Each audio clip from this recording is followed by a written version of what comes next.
A paz do Senhor, meus irmãos. Estamos iniciando aqui mais uma videoaula da nossa EBD em Pauta. Hoje estaremos estudando aqui, meditando na lição número 12, que tem como tema aí, a igreja tem uma natureza organizacional. Estamos já chegando aí no final de mais um trimestre, né? Trimestre abençoado, nossa penúltima lição. Eu convido você desde já aí se você ainda não se inscreveu nesse canal, que se inscreva e convide outras pessoas, compartilhe esses vídeos para que mais pessoas sejam alcançadas com esse vídeo e automaticamente sendo também abençoado com os subsídios, né? Que a gente passa para os irmãos aqui. Está conosco aqui hoje o evangelista Moisés, supervisor, né, lá da igreja Setor 7, congregação Siloé, e está conosco mais uma vez para nós juntos aqui levarmos até você um pouco aqui dessa lição número 12. Paz do Senhor, Moisés. Paz do Senhor, pastor Wallace. Paz do Senhor a todos os nossos amados irmãos, professores, superintendente da escola dominical. Grato pela oportunidade que o Senhor nos concede de mais uma vez estarmos aqui para comentarmos, né, uma lição tão importante como essa. Muito bem, meus irmãos. A lição, ela traz aí no seu textuário, a epístola de Tito, capítulo 1, verso 5, que diz assim: Por esta causa te deixei em Creta, para que pusesse em boa ordem as coisas que ainda restam, e de cidade em cidade estabelecesses presbíteros, como já te mandei. A verdade prática nos diz assim: a igreja é um organismo vivo de natureza espiritual e, ao mesmo tempo, uma organização.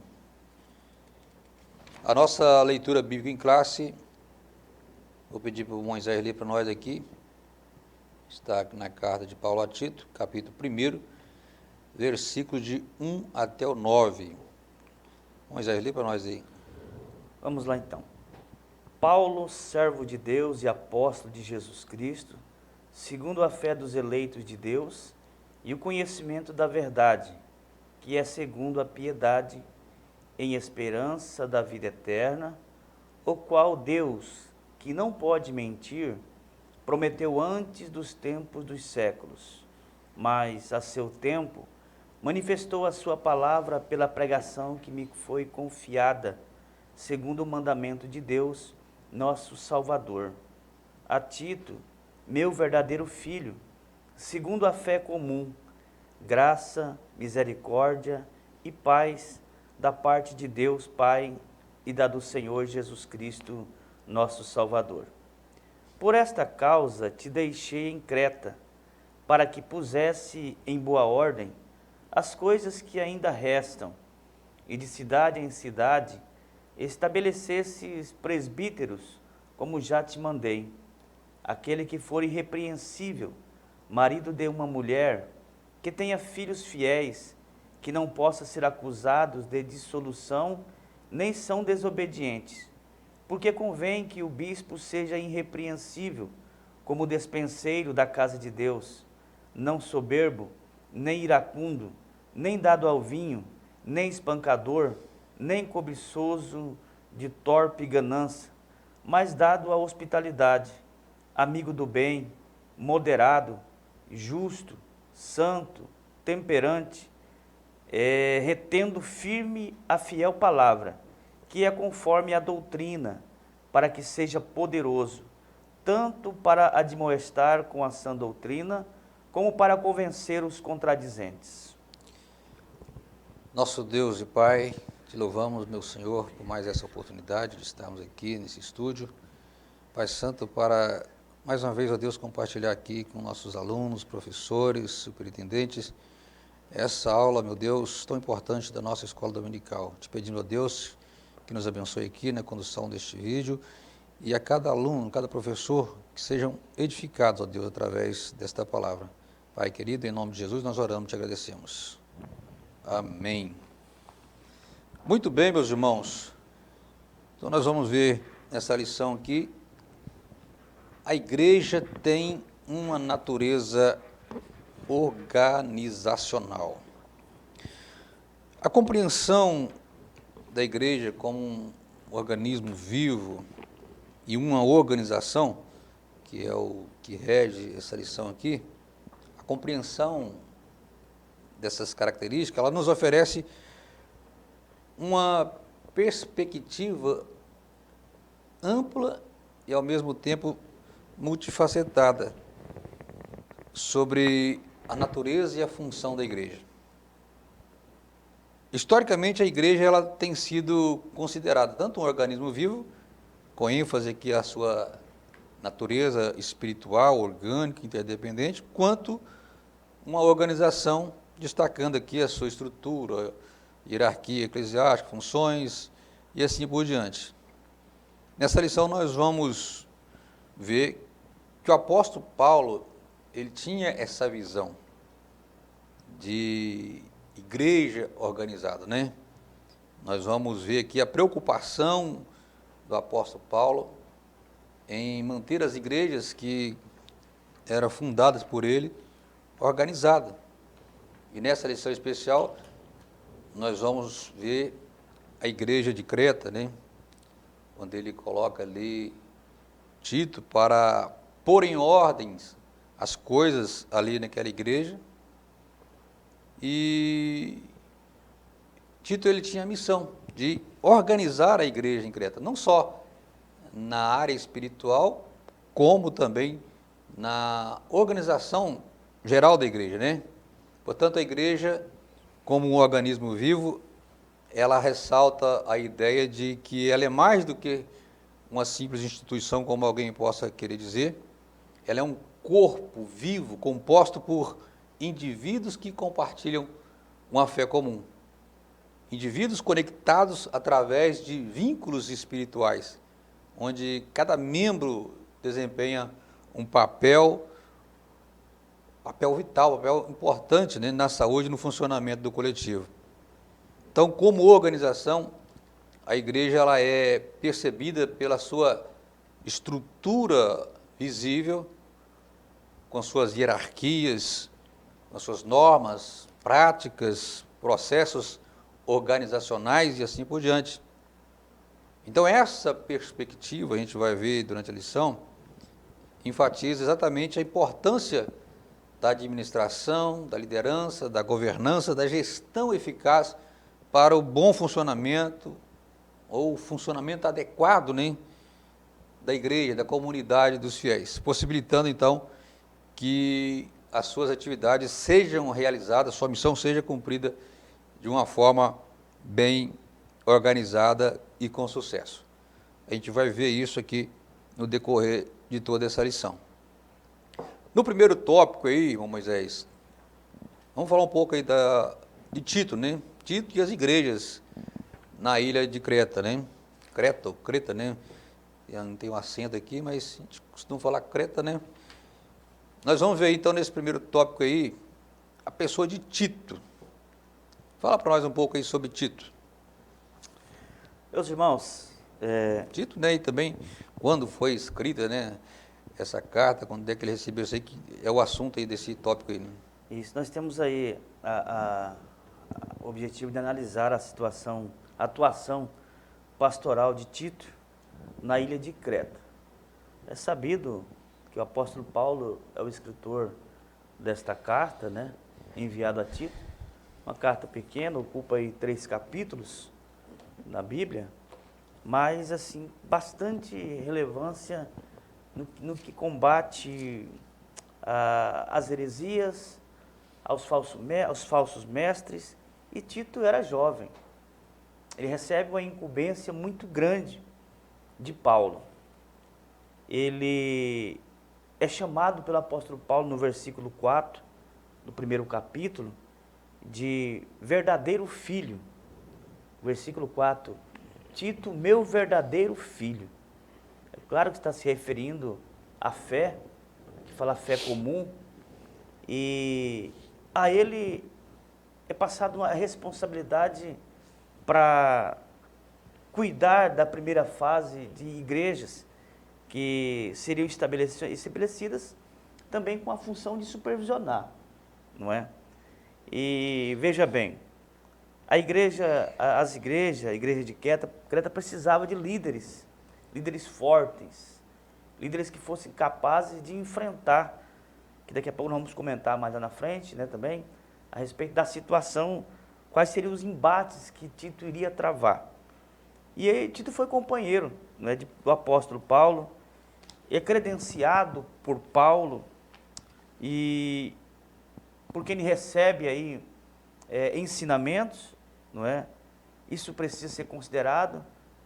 Também vai ser empregado bastante sobre isso no decorrer desta aula. E Tito era um grego, um dos mais confiáveis e responsáveis cooperadores do apóstolo Paulo. Então Paulo tinha com quem conta com esse jovem para organizar, né, supervisionar. E pode ter sido sim um dos convertidos de Paulo, a gente não pode afirmar, né, pastor, mas pode ser um, embora ele não é mencionado no livro de Atos. Outras epístolas chamam a atenção pelo fato de Tito realizar missões, tá, em nome de Paulo. Então, são algumas descrições aí a respeito de Tito.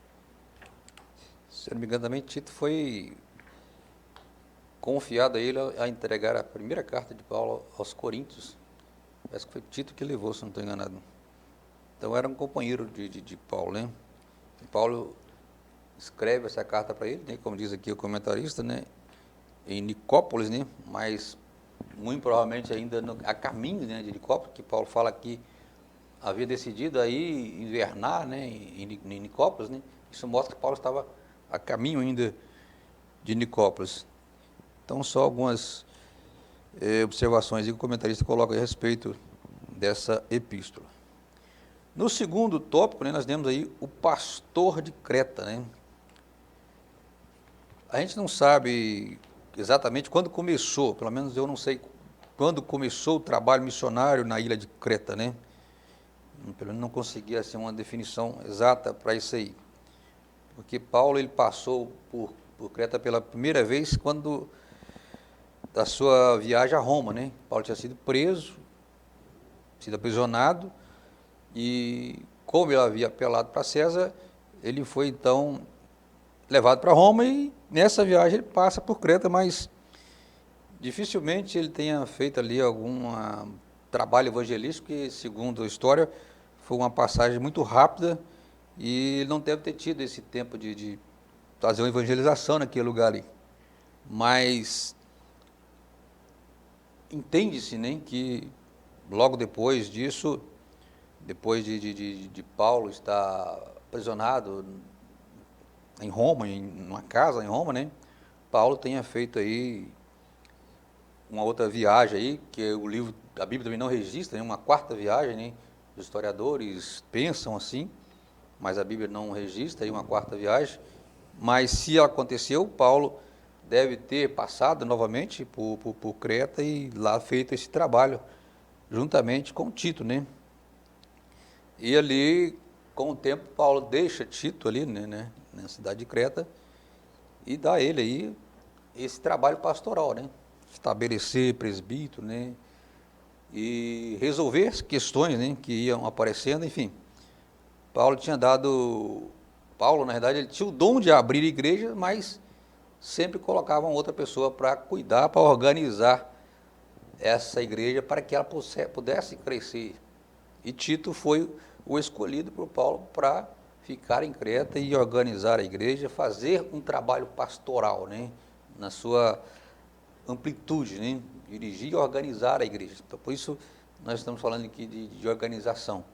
Paulo era uma pessoa organizada e passa agora essas normas, essa maneira dele entender para que Tito acompanhe o raciocínio dele, né? E aí já dá a Tito as orientações de como deveriam ser essas pessoas que ele fosse escolher, né? Tito aqui fala, né, as qualidades desses presbíteros, dessas pessoas que foram chamadas para trabalhar na obra do Senhor.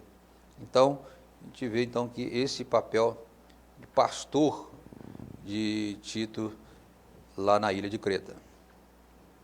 Mais alguma informação, Moisés, sobre isso aí? É só importante ressaltar, pastor, assim, o senhor mencionou o apóstolo Paulo, fazendo um trabalho de evangelista, não é? Ele faz o trabalho de evangelista, de evangelização, e essa lição toda se preocupa o assunto da organização do assunto pastoral. É o que Tito ia exercer ali.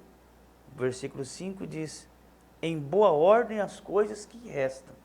Então fala de algo que tinha, mas que restavam ainda ser colocado em ordem, né? Eu acredito que Paulo, né, lógico, ele deve ter feito ali alguma coisa no início, mas Então ele aí deixar alguém para entra, continuar. aí entra o serviço pastoral, né? Diferente do evangelista.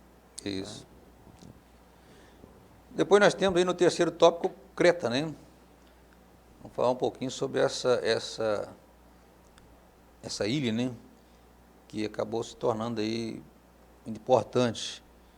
Ela tornou, na realidade, Creta, ela se tornou razão de muitas disputas, né?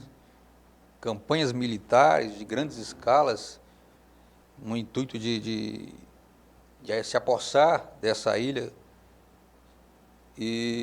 Mas foi em 67, no ano 67, foi que ela foi completamente dominada, né, pelo Império Romano, né?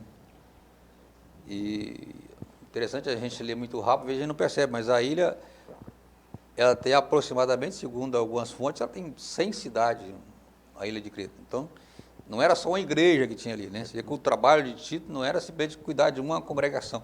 Ele tinha um campo grande para cuidar ali, né? Segundo alguns estudiosos, 240 quilômetros de comprimento. Pois é. Então, era um campo extenso que Tito tinha para cuidar. Essa ilha, então, ficou aos cuidados de Tito, né? Então, ela foi, né, no ano 67, foi quando ela foi dominada completamente, né, pelo Império Romano, e aí juntou-se aí a cidade de Cirene, que foi criada 20 anos antes de Cristo, e uma parte da Líbia também acabou fazendo parte toda essa ocupação romana aí, em que se encontrava essa ilha de Creta. Então, é só algumas informações aí, né? E aí o comentarista, ele fala, né, que a situação espiritual de Creta era desanimadora, né? O capítulo 2 aí fala alguma coisa sobre isso, né? Um relaxamento espiritual, e com certeza o clima da cidade, o modo de viver da cidade, ele acabava afetando os membros da igreja, a igreja em si. Então, o pastor que estava ali tinha que estar atento, né, para que os crentes não fossem, digamos assim, afetados, né, por essa qualidade, essa maneira de viver desse povo, né. Existia até quando nos tempos antigos, né, quando a pessoa queria, às vezes, denegrir o outro, ele era chamado de cretense. Tanto que a fama dessa ilha correu de ser uma cidade de um povo preguiçoso, violento, que gostava de problema. Então, tornou-se aí, então, a receber esse título aí de cretenses como uma forma pejorativa de chamar uma pessoa. Mas ela foi estabelecida aí, a igreja, e com certeza os irmãos dessa igreja aí puderam experimentar uma diferença, uma mudança de vida através do evangelho de Paulo e depois do pastoreio de Tito, né? No segundo tópico, nós temos aí a institucionalidade bíblica da igreja. A instrução paulina, Moisés. Fala para nós um pouco aí sobre esse primeiro tópico aí. Muito bem. A respeito da institucionalidade bíblica da igreja. Quer dizer que a igreja, a organização da igreja é bíblica. E é por isso que o pastor Ezequias faz questão de mencionar várias referências bíblicas, é o que a gente vai ver de agora em diante, e é mostrado no Novo Testamento, e mostra que esta organização o apóstolo Paulo já vinha fazendo, não é? Aqui, se me foge a memória, é isso mesmo, aqui não fala que se restringe a uma estrutura ministerial, porque isso Paulo já fazia. Nós já vinha estabelecendo Não era só para separar obreiros, só para separar... Tá. Né? Aqui fala em termos de instituição. Né? Então, Paulo não coloca Tito para uma estruturação ministerial, o que Paulo já estava fazendo em colocar Tito. Não é? Mas, Filipenses 1:1, por exemplo, há uma citação de Paulo que diz o seguinte: Paulo e Timóteo, servo de Jesus Cristo, a todos os santos em Cristo Jesus, que estão em Filipe com os bispos e diáconos. É só para mostrar uma referência aqui do trabalho que já era realizado em termos de organização e estrutura ministerial. Tá? Mas a estrutura aqui vai além disso, né? É por isso que Paulo coloca aqui, de cidade em cidade, coloca o presbítero, para eles organizarem a igreja. Para eles organizarem a igreja. E eu acho interessante a carta do apóstolo Paulo a Tito, que a gente começa a ler ela e vai passando do capítulo 2 em diante, vai vendo uma tarefa muito pesada para um jovem, né? Falar com as senhoras, as mais novas, os idosos, né? E aí ele traz uma mensagem consoladora para Tito. Mas a graça de nosso Senhor Jesus Cristo se há manifestada, isto é, trazendo como um consolo. E citando esse versículo, pastor Wallace e os irmãos, isso vem à nossa lembrança, que todas as vezes que é mencionado a respeito da volta de Jesus, é sempre como consolo, tá? É sempre como uma força para as pessoas continuarem persistindo, né, batalhando por uma causa, no caso de Tito, que foi colocada para ele ficar responsável em Creta. Em 1 Tessalonicenses ele fala, né, consolai-vos uns aos outros, né, com essas palavras, falando a respeito também da volta de Jesus. No item 2 aí nós temos a igreja como instituição. Então nós todos sabem, né, que a igreja ela é uma instituição divina, um organismo vivo que deve ser dirigido pelo Espírito Santo, é dirigido pelo Espírito Santo. O que é o organismo? O organismo é um conjunto de órgãos específicos de seres vivos. E a figura mais óbvia que nós temos aqui da igreja como organismo é de um corpo com vários membros, né? Como disse que o nosso comentarista, né? O nosso enfoque aqui não vai ser por esse lado, mas é mais como uma organização. Mas a igreja ela é como um corpo humano que precisa trabalhar ajustado, precisa trabalhar em harmonia, que quando um sofre, todo o corpo sofre. Então, a igreja ele é esse organismo vivo. Mas como organização, que nós vamos ver aqui a seguir, à medida que a igreja foi crescendo, isso foi se tornando cada vez mais necessário. E os apóstolos logo perceberam isso. Logo assim, no início da igreja primitiva, os apóstolos perceberam que era preciso haver uma organização na igreja. Era preciso começarem a colocar em ordem as coisas para que as coisas não se descambassem, né, digamos assim. Então, a gente vai ver isso aqui no próximo ponto aqui, essa preocupação deles, e isso mostra que se não houvesse esse exemplo de organização, de prática desde o início, a igreja, com certeza, ela não teria atingido, crescido como ela cresceu em todos os tempos, né? Uma igreja sem organização, com certeza, ela vai fracassar, ela vai desanimar. Então, ela como uma instituição divina, né? Isso mostra que ela existe porque está debaixo do poder de Deus, do poder do Espírito Santo. É algo muito maior, muito grande que está na direção dessa igreja. Ela é governada pelo Espírito Santo, não é governada por um ser humano, por um poder humano qualquer, mas ela foi criada por Deus, instituída por Deus, e Ele cuida da igreja. E aí Ele coloca pessoas, seres humanos, para fazer essa parte aqui aqui na terra, de cuidar dessa igreja, coloca pastores, líderes para cuidar dessa igreja, mas o Espírito Santo ele está ali. A igreja verdadeira do Senhor, ela tem a presença do Espírito Santo, ela é governada pelo Espírito Santo, e se isso não acontece, é porque o Espírito Santo não tem lugar nessa igreja. Mas a igreja verdadeira, onde o Espírito Santo tem lugar, onde o Espírito Santo tem vez, ela é uma igreja abençoada, é uma igreja que tende a crescer, é uma igreja que está sempre preparada para um dia, para a volta de Jesus, porque ela vai acontecer. O Espírito Santo ele trabalha nesse sentido de abençoar a sua igreja, ornar a sua igreja, né, com os dons espirituais. Nós já passamos por lições que fala isso aqui. Então, meus queridos irmãos, essa parte, a igreja como instituição, nós não podemos jamais esquecer disso. É uma instituição divina. Aliás, ela, quando Jesus, ele, antes de ir ao céu, ele instituiu a igreja, né? A igreja foi instituída que lá no dia do Pentecostes, né? Que ali nasceu a igreja, digamos assim, como uma instituição. E a partir daí, nós vemos o que a igreja do Senhor Jesus tornou.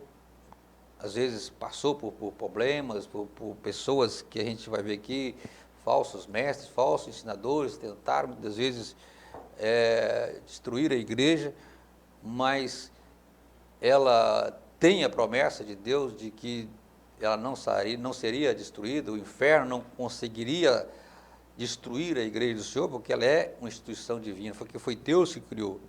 Então, isso faz da igreja ser essa instituição tão acima de qualquer outra instituição, né? É uma obra instituída diretamente pelo próprio Deus. Alguma colocação sobre esse segundo item aí? A igreja como instituição? É importante, pastor, quando o senhor menciona sobre esse organismo vivo. A igreja já mencionou, é infalível. Não existe poderes humanos ou nem das trevas que tem poder para deter ela, porque ela foi gerada pelo Espírito Santo de Deus, conforme 1 carta aos Coríntios 3:16, que vós sois o templo de Deus e que o Espírito Santo de Deus habita em vós. Então, nós somos a igreja de Deus, né? E não existe nenhum tipo de poder que consegue combater esse organismo vivo. Parece que é Pedro que fala que somos pedras vivas, né? Isso. O apóstolo Pedro menciona que somos pedras vivas na construção desse edifício. E nós vemos também que Deus ele é ordeiro, né? Se tem alguém que é mais organizado do que Deus, não tem. Deus ele gosta tudo em ordem, né? Então essa instituição, onde está sendo empregada nesta lição, mostrando a instituição organizada, né? Então a igreja, ela como organismo vivo, ela precisa de organização, né? Ela é um organismo vivo, mas precisa de organização. Mesmo as estruturas mais simples, né, precisa de organização. A igreja primitiva já existia de forma organizada. Isso a gente pode ver no livro de Atos dos Apóstolos. A gente entende claramente isso aí. Ela se reunia, ela orava, ela enxergava as demandas sociais, ela instituiu o diácono, elegeu liderança, enviou missionários. Tudo isso faz parte da organização da igreja. Então, tudo está em ordem. Paulo já falava isso também, lá em 1 Coríntios 14:40, sobre que tinha que ter ordem, decência nos cultos. A igreja realizava batismo, a ceia do Senhor. Então, tudo isso faz parte de uma organização. E a igreja primitiva já mostrava isso para a gente. E um modelo que continuou, foi se aprimorando com o tempo. E se não houvesse essa organização, como eu já disse aqui, seria muito difícil da igreja continuar a existir. Então, a organização, ela é essencial na igreja. Ela não tem como. A gente vai ver daqui a pouco que, apesar que existe ainda alguém que seja contra essa parte organizacional da igreja, mas é uma coisa que não dá para você imaginar uma igreja que não seja organizada. Então, ela tem que ser organizada, E a Bíblia é repleta de exemplos, né? Aqui, se você ler aí a lição aí, você vai ver vários exemplos aí que mostra essa organização da igreja, né? Aí o comentarista colocou aí 1 Coríntios 4, 14, versículo 16 a 40, que eu já li aqui, Atos 14, 23, enfim, no livro de Atos você vai ver várias coisas, concílios, reuniões que acontecia para tratar de problemas, tratar de doutrinas. Então, tudo isso é organização. E a igreja primitiva já existia e continua existindo até os nossos dias. O tópico número 3 aí, ou o ponto número 3, né, fala questão atual. Aí fala de organismo e organização. A gente vê aí que essas duas palavras aí, elas não podem nem subsistir sem a outra, né? E nenhuma impede que a outra exista. Né? Fala para nós um pouquinho sobre esse organismo e organização aí. Então, o organismo, nós acabamos de mencionar ele, né, pastor? Sobre as divisões, horário, local. E a organização, eu quando estava estudando essa lição, me veio à mente assim, a ideia de se combater tantas pessoas que é contra a igreja, o local, a organização da igreja, cultuar em um templo. Não é? Então há movimentos que batem contra os crentes se reunirem, não é?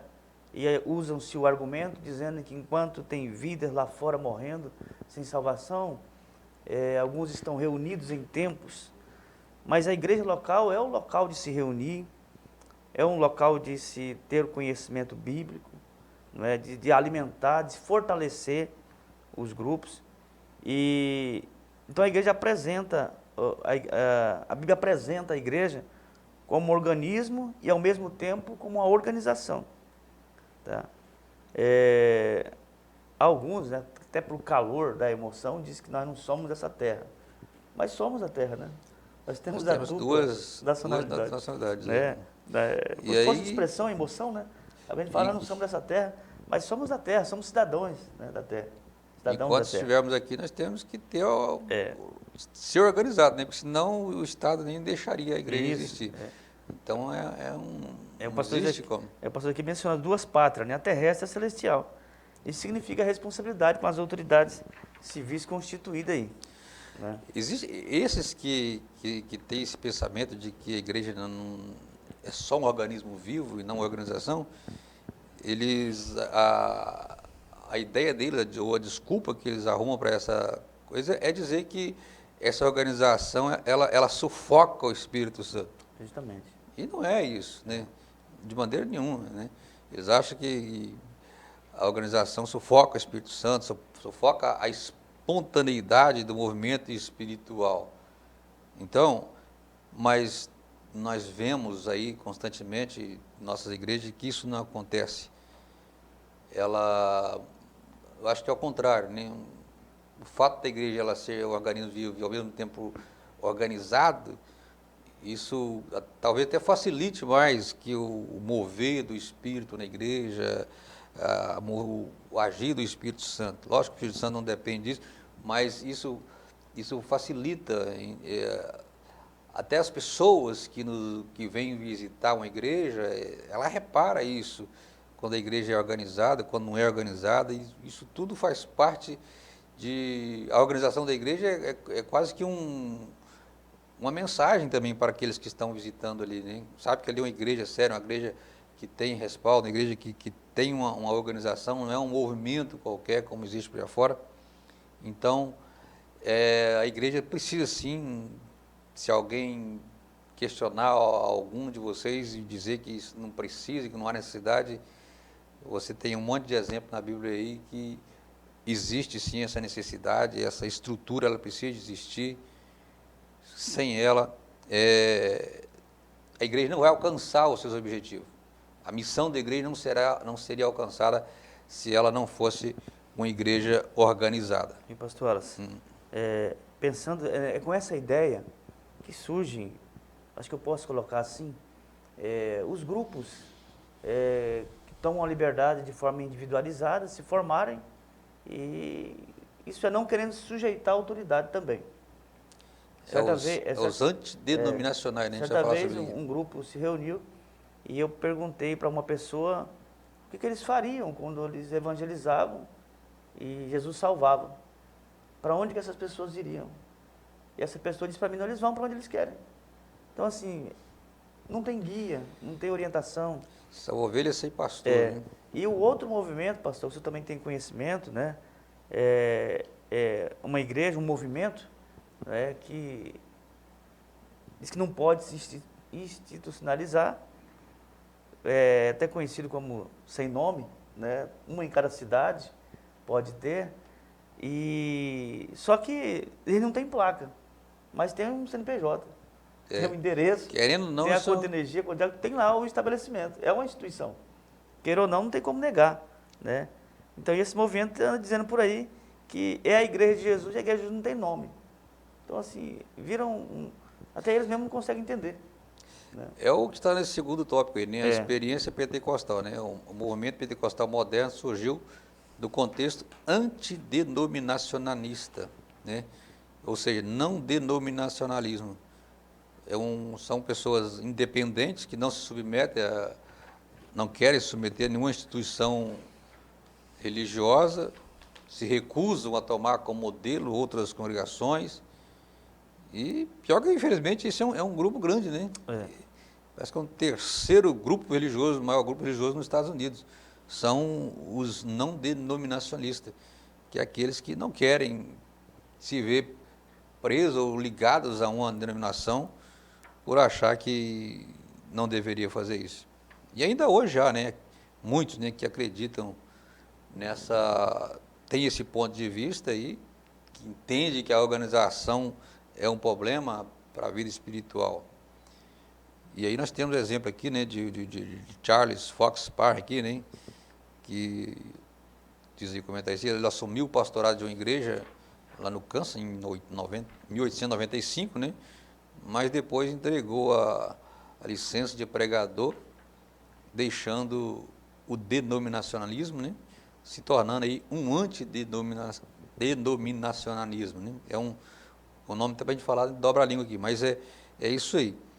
Então, e igual a ele, existe outros que têm esse pensamento, que não quer ficar preso, acha que não precisa de ter uma autoridade sobre ele, que depende de alguém organizado, né, digamos assim, pertencer a um grupo organizado, né, quer levar a vida de qualquer maneira, pregar o evangelho de qualquer maneira. Isso não é bom, isso é prejuízo, né, como você disse mesmo aí, prega muitas vezes, ganha a alma para Jesus, mas o camarada fica perdido lá porque não sabe onde é que vai, não tem ninguém para cuidar dele, e aí muitas das vezes, na grande maioria, hoje você cuidando, né, igual a igreja faz o trabalho discipulado, com maior cuidado, já é poucos que se mantêm.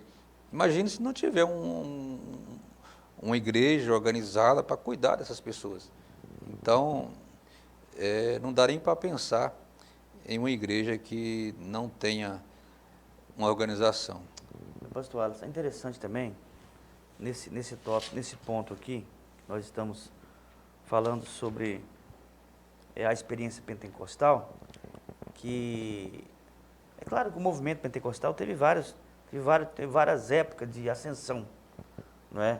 E 1860, John Wesley, aquele fervor, aquela paixão pelo Pentecoste, e alguns grupos se reuniram.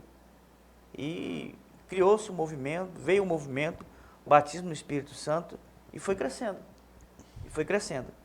E aí o perigo disso foi o que o senhor mencionou aqui. Alguém surge com uma ideia antidenominacional, independente, né? Mostrando que isso não é bíblico.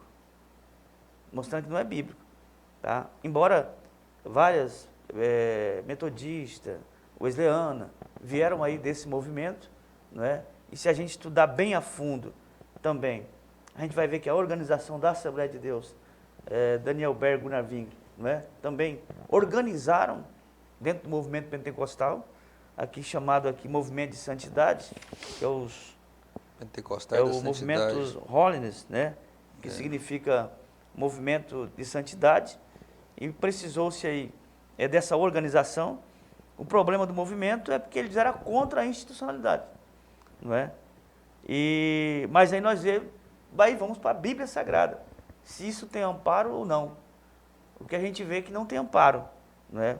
Atos capítulo 7, a gente vê aí o crescimento da igreja, e a primeira coisa que os apóstolos se preocupam é em colocar ordem, não é?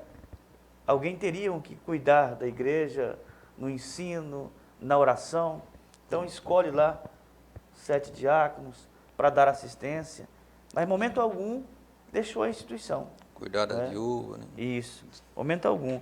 Então, eles em vez de deixarem o movimento igual fizeram esses homens, eles reforçaram o número de trabalhadores para cuidar da igreja. Tá? Há uma diferença, né? É por isso que a gente precisa tomar muito cuidado com alguns movimentos e até tem raízes, vamos dizer assim, boas e amparos bíblicos em alguns pontos, mas em outros contradizem com a doutrina dos apóstolos, dos profetas, de Jesus Cristo, que é a pedra fundamental. Então, quando entra para esse outro lado, e aí a gente tem que dar um passo atrás, né, e ficar com a Bíblia. Então, é necessário organizar, né? O terceiro tópico que fala bem sobre isso. É necessário organizar. E a nossa igreja, ela percebeu isso logo na sua criação, né? Vê que logo, pouco tempo depois, já se criou uma convenção, né? Tanto aqui como nos Estados Unidos, foi criada uma convenção, né? Isso é para coordenar, organizar a igreja em todos os lugares onde ela é implantada. Talvez esta seja uma das marcas da Igreja Assembleia, né? Porque hoje é a maior denominação pentecostal do Brasil, do mundo, né? Então, porque desde o seu início ela foi uma igreja organizada. As pessoas já pensaram nisso, sabia que com o crescimento da igreja, se não tivesse organização, ela não teria sucesso, ela não teria alcançado os objetivos que ela já alcançou até hoje, ela não teria sido a igreja que ela é hoje. Então, nós louvamos a Deus pela vida dos nossos missionários, os nossos primeiros representantes, né, digamos assim, da Igreja Assembleia de Deus, que pensaram nisso logo no começo e já trouxeram a igreja sempre organizada para que ela pudesse ser o que ela é hoje. Então, a igreja ela precisa, sim, de organização. Já fechando aqui a nossa lição, como diz aqui, é preciso organizar. A igreja que não se preocupa com isso, ela fica parada quando não termina, quando não acaba mesmo, quando não fecha as portas. Se alguém pensa em abrir uma igreja que acontece para fora, os movimentos que para fora, se ele não se organizar, ele não vai para frente. A organização é essencial na vida de qualquer instituição, da igreja não é diferente.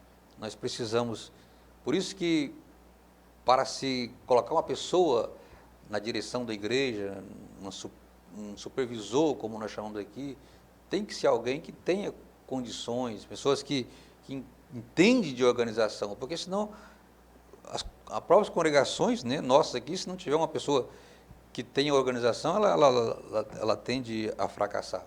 Então, precisamos sim organizar, precisamos sim nos preparar, os nossos líderes, nós precisamos nos preparar a cada dia mais e conseguir trazer essa organização para dentro da igreja para que ela possa continuar crescendo e sendo bênção no reino do Senhor Jesus. Aí nós vamos agora para a nossa conclusão, né? A gente já estamos chegando aqui no final dessa lição e eu vou só ler aqui a conclusão rapidamente e depois Moisés estará dando aqui também a sua consideração final para nós já estar encerrando aqui a nossa videoaula número 12. A conclusão diz assim: é importante entender que organização e organismo não são elementos excludentes em si mesmos, ou seja, um não exclui o outro.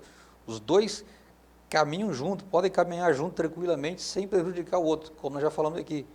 Esse negócio de que a organização prejudica o organismo, isso não existe.